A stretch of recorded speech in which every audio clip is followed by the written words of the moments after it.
Imagina ver seu planeta explodir. De verdade. Não numa foto, não numa história. Na sua frente.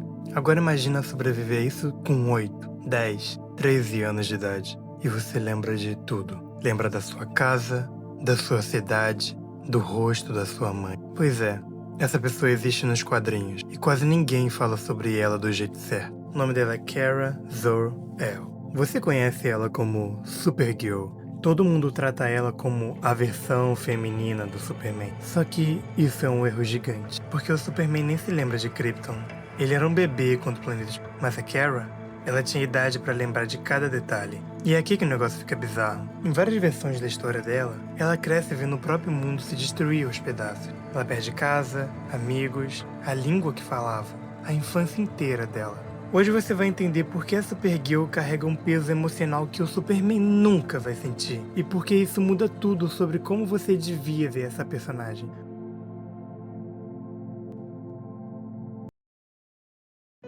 Oi, eu sou o RV e você tá no Reino do Mestre. Antes da gente continuar, vamos alinhar uma coisa. Para entender a Kara, você precisa entender Krypton. Não um planeta genérico que aparece no filme em qualquer momento. Mas o planeta de verdade, o jeito que os quadrinhos construíram.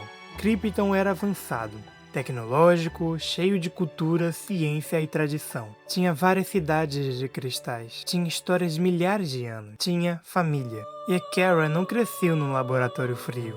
Ela cresceu numa casa, numa família, numa cidade chamada Argo. Ela tinha paz, amigos, rotina, até escola. Coisas pequenas que a gente nem percebe que é importante, até perder tudo de uma vez. Mas o mais estranho ainda não apareceu. Na maioria das versões, o pai da Kara, Zor-El, é um cientista, assim como o irmão dele, Jor-El, o pai do Superman. E os dois sabem a mesma coisa.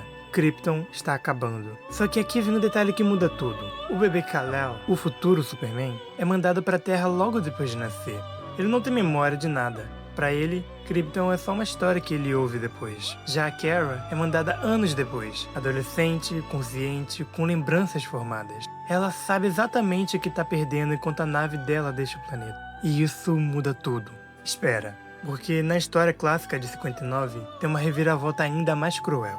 A nave da Kara é atingida por destroços do próprio planeta explodindo. Anos, décadas em algumas versões. Sozinha, inconsciente, perdida no vácuo. Quando ela finalmente desperta e chega na Terra, alguma coisa drasticamente diferente aconteceu. O primo bebê que ela devia proteger já é adulto, já é o Superman. Só que existe um detalhe que quase ninguém percebe. Kara não chega para cuidar de uma criança, como era o plano original dos pais dela. Ela chega e encontra um homem adulto com uma vida formada, sem precisar dela. Imagina isso. Você atravessa a destruição do seu mundo para cumprir uma missão e quando chega, descobre que a missão já não existe mais. Mas calma, porque a parte emocional disso é ainda mais pesada do que parece. A Kara não só perdeu o planeta, ela perdeu camadas inteiras da própria identidade. Primeiro, ela perdeu a casa, o lugar físico onde ela cresceu. Depois os amigos, pessoas com quem ela brincava, estudava e crescia. Perdeu a cultura, os costumes, a comida. Perdeu a língua, o idioma que ela pensava, o idioma que ela sonhava, o que ela sentia. E perdeu talvez o mais cruel de tudo. Quase todo mundo que ela conhecia. Olha isso, coloca na balança. O Superman cresceu numa fazenda do Kansas com pais adotivos amorosos, numa infância normal. Ele tem saudade de um lugar que ele nunca viveu de verdade. Já a Kara tem saudade de algo que ela viveu com todos os sentidos. Ela sabe o gosto da comida de Krypton. Ela sabe a voz da própria mãe. Isso é uma dor completamente diferente. E o que aconteceu depois foi ainda pior. Em diversas versões da Supergirl, principalmente nos quadrinhos modernos e na série de TV, esse trauma é tratado de frente. Na série da Supergirl da CW, por exemplo, Kara passa boa parte da primeira temporada negando esse trauma. Ela finge que tá tudo bem, ela esconde a dor atrás do trabalho, da rotina, do disfarce de repórter comum. Só que tem um detalhe importante aqui. Esconder dor não é o mesmo que superar a dor. E isso aparece episódio após episódio. Ela tem pesadelos com a explosão de Krypton, ela tem crises de ansiedade que ninguém entende direito. E o pior, muita gente ao redor dela trata isso como fraqueza, não como um trauma. Mas existe um detalhe nessa história que muda tudo. A Supergirl é, tecnicamente, uma sobrevivente de genocídio planetário. Não é exagero, é a definição literal do que aconteceu com ela. Ela viu, soube ou sentiu na pele a destruição completa do próprio povo. E ainda assim, ela é frequentemente retratada como a versão alegre do universo Superman. A garota sorridente, a heroína positiva, a prima animada. Até aqui parece simples, mas não é.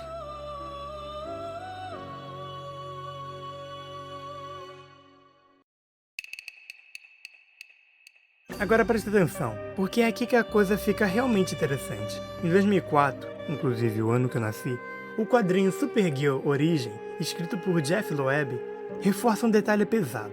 Kara não foi mandada para a Terra só para fugir da destruição. Ela foi mandada com uma missão específica, proteger o primo bebê. Só que a nave dela atrasa e quando ela chega, a missão simplesmente não existe mais. Imagina isso, sua vida inteira sendo reorganizada em torno de um propósito. E esse propósito desaparece no instante que você finalmente cumpre a jornada. E aqui vem a primeira grande reviravolta da história. Em algumas versões, especialmente nos quadrinhos pós-2011, conhecidos como The New 52, Kara chega à Terra hostil, não agradecida, não aliviada, hostil. Ela ataca o próprio Superman ao se encontrar com ele, porque tá em choque, com raiva e completamente perdida. Ela não reconhece esse adulto poderoso como o bebê que ela deveria proteger. E isso muda tudo porque mostra algo raramente discutido nos quadrinhos de herói. Trauma não tem reação bonita, mas você não vai acreditar no que vem agora. Em algumas versões adaptadas, incluindo os quadrinhos clássicos da Era de Prata, Kara guarda lembranças extremamente específicas de Krypton. Ela lembra do céu vermelho, lembra da gravidade diferente, lembra das festinhas específicas da cultura kryptoniana.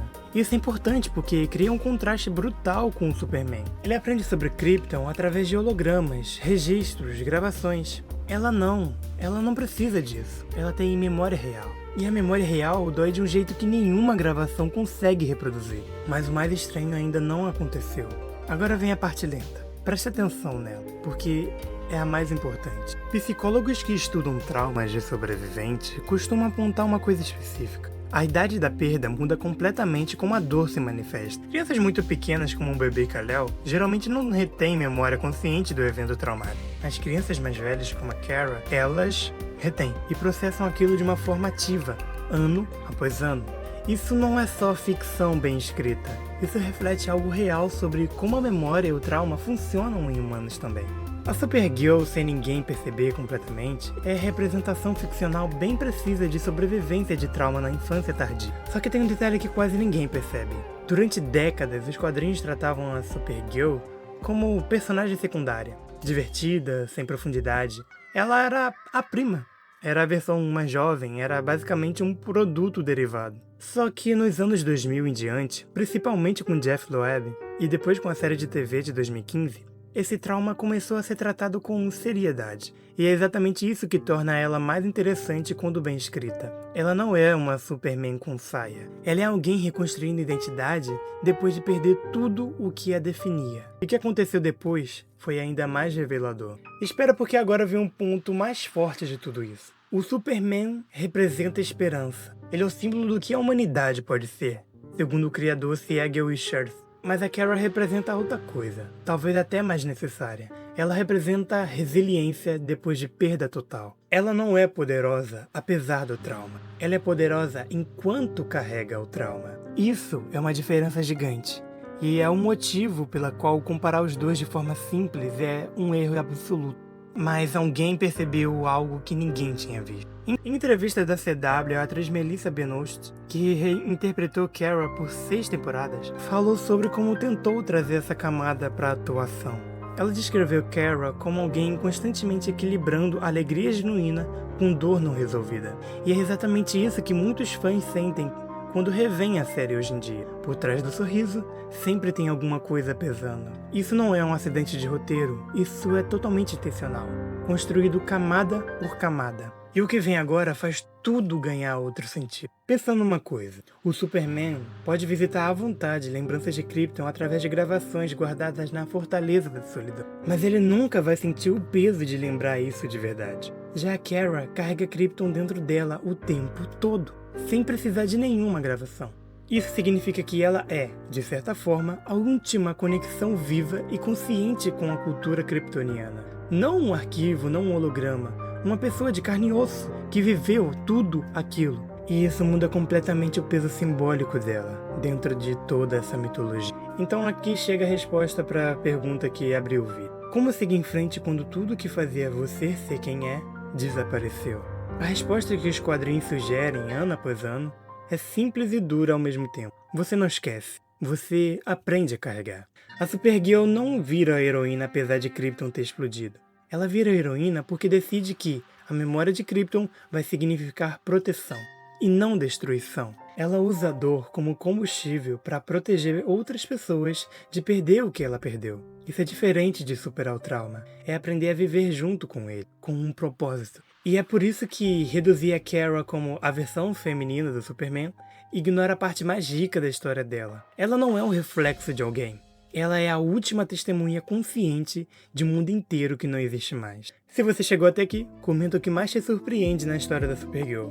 Se você curtiu, deixa o like e compartilha com alguém que precisa conhecer essa versão dela. É isso, fiquem com Deus e até a próxima.